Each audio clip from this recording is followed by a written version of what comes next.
humans stepped out of their spacecraft onto the alien planet's surface, only to find medieval villages instead of advanced cities, realizing their mission to settle this new world just got a hell of a lot harder. Bobby Miller and his 5-man crew stared in disbelief at the scene before them. Horse-drawn carts creaked down dirt paths between mud huts. Locals clad in simple woven tunics tended goat herds and vegetable patches. Not a single power line, radio dish, or other signs of modern technology could be seen. They'd bet everything on Bajor being Earth's twin, down to its size, atmosphere, and lush green continents. After a 4-year journey through the stars, Bobby's team expected to find an advanced alien civilization, one they could learn from and trade with as humanity expanded to the stars. Instead, they'd apparently landed smack in the middle of an extraterrestrial Middle Ages. No factories, no power plants, no airports, Akira muttered, scanning the surroundings with his binoculars. These people look like they're barely past subsistence farming, despite conditions perfect for industrialization. What the hell happened here? Maybe some cataclysm knocked them back to the Stone Age, Idris theorized. Like a comet impact or supervolcano. If we dig, I bet we'll find ruins of cities. Or they haven't evolved past this point for some reason, Miguel countered. Low population, no natural predators, who knows? Bobby frowned. However it happened, a primitive civilization on a planet ripe for colonization posed a huge dilemma. Humanity needed room to expand, to ensure its survival. But forcibly colonizing an inhabited world, even a medieval one, reeked of imperialism. They'd have to handle this carefully. We stick to the plan for now, Bobby decided. Make contact, gather intel, and avoid interfering with their natural development. Our superiors back on Earth can figure out where to go from there. The others nodded. First contact with aliens was a historic moment, and they all wanted to get it right. As the explorers cautiously approached the nearest village, they were met not with greetings or curiosity, but screams of terror. Villagers dropped their tools and backed away, shouting in a guttural, unintelligible tongue. Some ran into huts while others grabbed crude spears and farming tools as makeshift weapons. Whoa, easy, Bobby called, raising his hands. We come in peace, friends. He pointed to his smile. But his helmet, spacesuit, and gadgets only made the villagers recoil further. They jabbed their weapons, motioning for the astronauts to leave. A few started hurling stones from slings. The projectiles pinged harmlessly off their suits, but the message was clear. The aliens saw technology as threatening, probably viewed the humans as attacking sorcerers or demons. So much for the peaceful approach, Jack grumbled, hand on his sidearm. What now, Captain? Before Bobby could answer, the crowd parted as a tall, muscular Bajoran strode forward, sunlight glinting off his bronze chest plate and cape. He carried himself with an air of authority, some sort of chieftain or leader.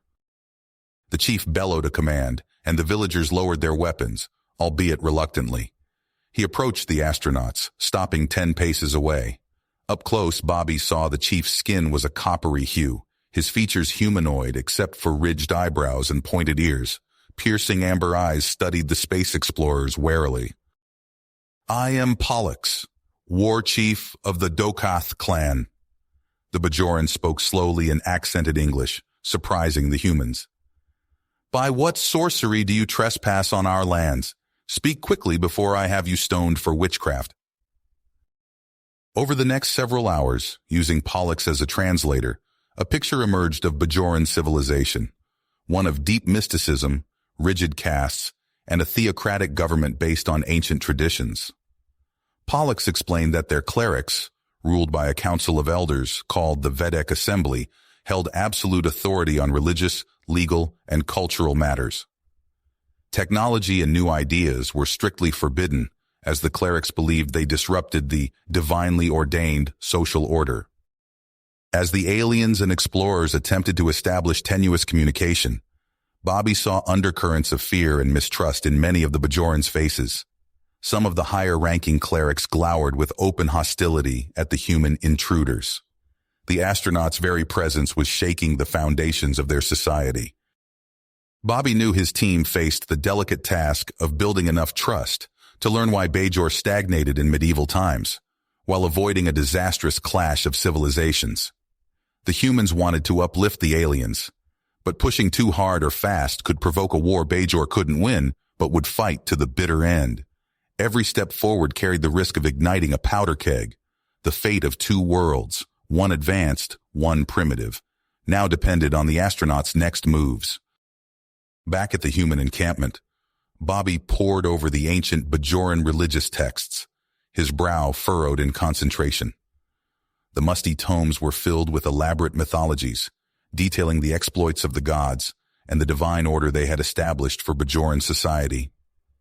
Each caste, from the lowly peasants to the exalted clerics, had its place in the cosmic hierarchy, with strict rules governing every aspect of life. As he delved deeper into the scriptures, Bobby began to see patterns emerge. The gods were portrayed as jealous and vengeful, quick to punish any transgression against their will. Those who dared to question the status quo or seek knowledge beyond their station were cast as heretics and sinners, doomed to suffer in this life and the next. "It's all here," Bobby muttered to his crewmates, who were huddled around him. "The key to the Bajoran's stagnation. Their religion is designed to keep them in line, to make them afraid of change." Jack nodded, his eyes scanning the text. "The clerics have a vested interest in maintaining the status quo. They're the ones with all the power and privilege. Any progress would threaten their position." Akira chimed in. "But how do we convince an entire civilization to abandon beliefs that have been ingrained in them for generations?" Bobby sighed, running a hand through his hair. "We can't. At least not directly. We have to work within their system, find allies who are open to change, like Pollux." As if on cue, the Bajoran leader ducked into the tent, his eyes darting nervously. "I come with grave news, my friends. Zoltar and his faction grow bold. They whisper of rebellion, of purging the land of the foreign devils who would corrupt our way of life." Bobby's heart sank. He had hoped to avoid violence, to find a peaceful path to progress. But it seemed that the hardliners would not go down without a fight. "We must tread carefully," he said, meeting Pollux's gaze. "Any misstep could plunge your world into chaos, but we cannot let fear and ignorance triumph over reason and compassion." Pollux nodded solemnly.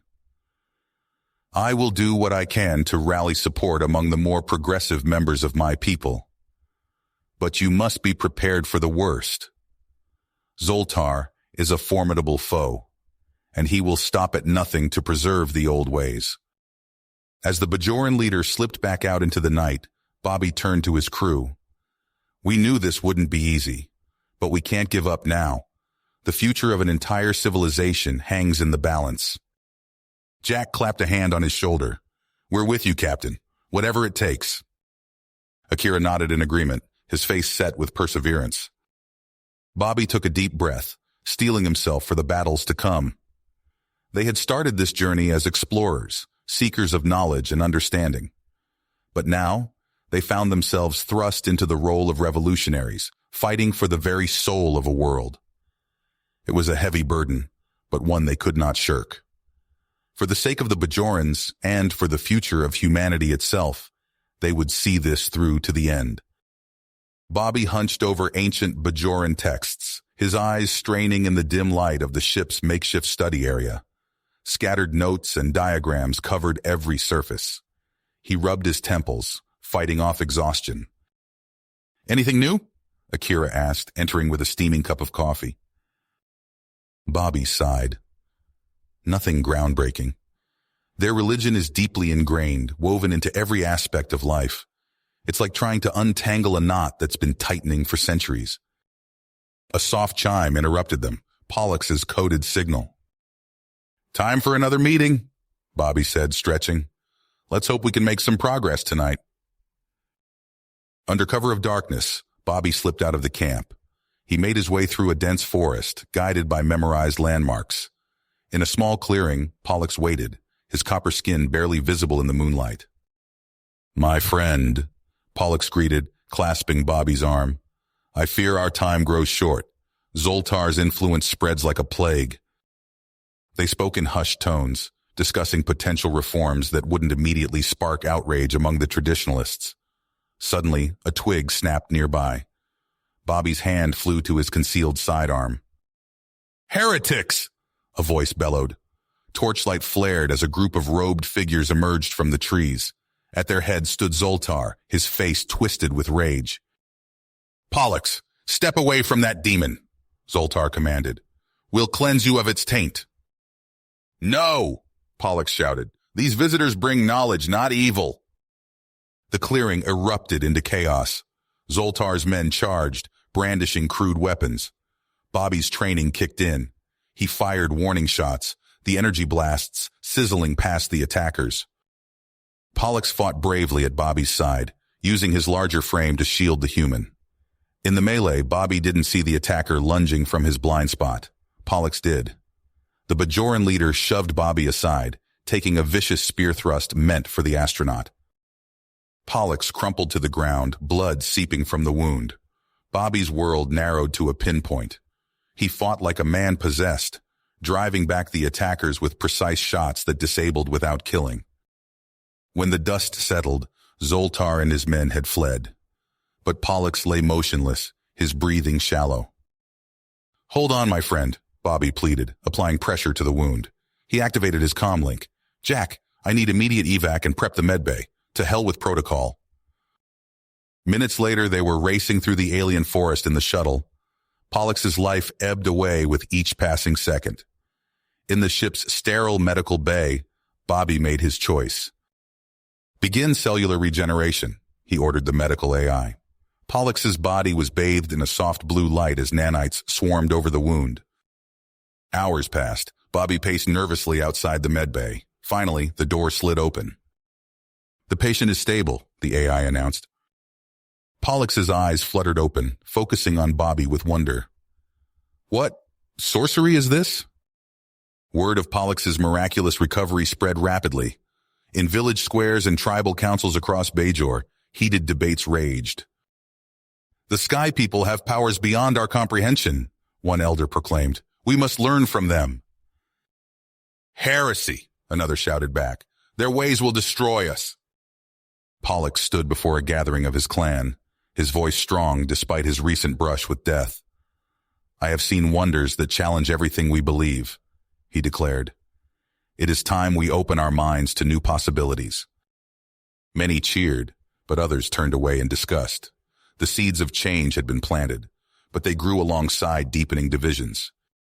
On the ship, Bobby's crew argued furiously. "We need to take control now," Jack insisted. "Show them what real power looks like." Akira shook his head vehemently. "That's madness! We could destroy their entire culture!"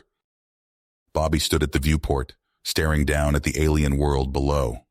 The weight of two civilizations' futures pressed down on him. Whatever he decided next would change everything. Bobby watched the feeds from their surveillance drones, his face hardened as he witnessed the chaos unfolding across Bajor. In city after city, Zoltar's enforcers swarmed through the streets, dragging screaming dissidents from their homes. "We have to do something," Jack growled, banging his head on the console. Bobby nodded grimly. "Pollux, how many of your people have they taken?" The Bajoran leader's face was etched with pain. "Hundreds, maybe thousands. My closest allies, Korva, Tor, and Lisat, all gone." "And we know where they're being held?" Sergei asked. Pollux pointed to a map. "Here, the Monastery of Eternal Wisdom, an impregnable fortress in the mountains." Bobby studied the layout, his mind racing. "Not impregnable to us. We have the tech advantage. If we move fast, we might just pull this off." They spent hours planning, poring over schematics and sensor data. Finally, as twin moons rose over Bajor, Bobby addressed his team. "This is high risk. We go in quiet, free the prisoners, and get out. No unnecessary engagement. Clear?" Jack and Sergei nodded, their faces set with focus. Under cover of darkness, their stealth shuttle skimmed low over treetops. The looming walls of the monastery came into view, studded with watchtowers. "Perimeter sensors disabled," Sergei whispered. We're clear to land. They touched down in a secluded courtyard. Bobby activated his cloaking field, the air shimmering around him. Move out. Stay tight. They crept through shadowy corridors, stunning the occasional guard with silent energy pulses. In the dungeon levels, they found cells packed with haggard prisoners. "By the prophets," one man gasped as Bobby deactivated the force field. "The sky people have come for us." "We don't have much time," Bobby urged. "Follow us quickly and quietly." They'd freed nearly 100 prisoners when alarms began to blare. "Our cover's blown!" Jack shouted over the din. Zoltar's men poured into the corridors, brandishing energy pikes. Bobby's team fought back to back, their advanced weapons cutting through the mob. "There's too many!" Sergei yelled as a fresh wave of attackers appeared. Suddenly, the far wall exploded inward. Pollux stood framed in the breach, flanked by a squad of reformist fighters. "This way!" he bellowed. They fought their way to the courtyard, Bobby providing covering fire as the freed prisoners scrambled into waiting transports. Victory seemed within reach. Then Zoltar's voice rang out. "Enough!" Bobby turned to see the cleric standing atop a balcony, energy blade pressed to Pollux's throat. "Surrender now," Zoltar snarled, "or watch your puppet die." Bobby's mind raced. They were so close to succeeding, but Pollux was the linchpin of the entire reformist movement. Without him, everything could unravel. "What's it going to be, human?" Zoltar taunted. "Your mission or your friend's life?" Bobby met Pollux's eyes, seeing fear there, but also steely willpower. He made his choice. Bobby's eyes locked with Pollux's, a silent understanding passing between them. In that fleeting moment, Bobby saw the weight of an entire civilization's future in his friend's gaze. Pollux's muscles tensed. With a sudden burst of strength, he wrenched free from Zoltar's grasp. "Run!" he bellowed, charging towards Bobby and the others. Chaos erupted. Energy blasts sizzled through the air. Bobby fired his weapon, providing cover as his team retreated. Pollux sprinted across the courtyard, dodging and weaving. A scream pierced the cacophony. Bobby turned to see Pollux stumble, his back blossoming red. The Bajoran leader crumpled to the ground, eyes wide with pain and urgency. "Go!" Pollux gasped, his voice barely audible above the din. Anguish tore through Bobby's chest. Every instinct screamed at him to go back, to save his friend. But Pollux's sacrifice would be meaningless if they all died here. "Fall back!" Bobby ordered, his voice hoarse. "To the shuttle now!" They ran, energy bolts scorching the ground at their heels. Freed prisoners stumbled alongside them, terror etched on their faces. The team laid down, suppressing fire, buying precious seconds. Bobby glanced back one last time. Zoltar stood over Pollux's motionless form, triumph gleaming in his eyes. The image seared itself into Bobby's mind as he leapt into the shuttle. "Go, go, go!" he shouted. The engines roared to life. They rocketed away from the monastery, leaving behind the screams of those they couldn't save. In the cramped confines of the shuttle, the stench of fear and sweat hung heavy. Ragged breathing and muffled sobs filled the air. Bobby's hands shook as he piloted, nucleus tightening on the controls. They docked with the orbiting ship in tense silence. As the airlock hissed open, the full weight of their failure crashed down. Idris Okafor, his face twisted with rage, stormed into the docking bay. "This is what comes of half measures," he spat. "We should have wiped out those zealots from the start." Bobby's heart made. And become the very monsters we're fighting? "They're savages," Idris shouted, gesturing wildly at the traumatized Bajorans. "Look what they've done to their own people. We have the power to end this." "Through genocide?" Bobby shot back. "That's not who we are." The argument raged on, crew members taking sides. Bobby retreated to his quarters, mind racing. He stared at the blue-green orb of Bajor spinning below, thoughts churning.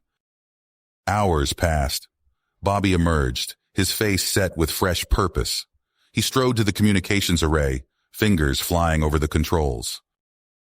"What are you doing?" Jack asked, brow furrowed.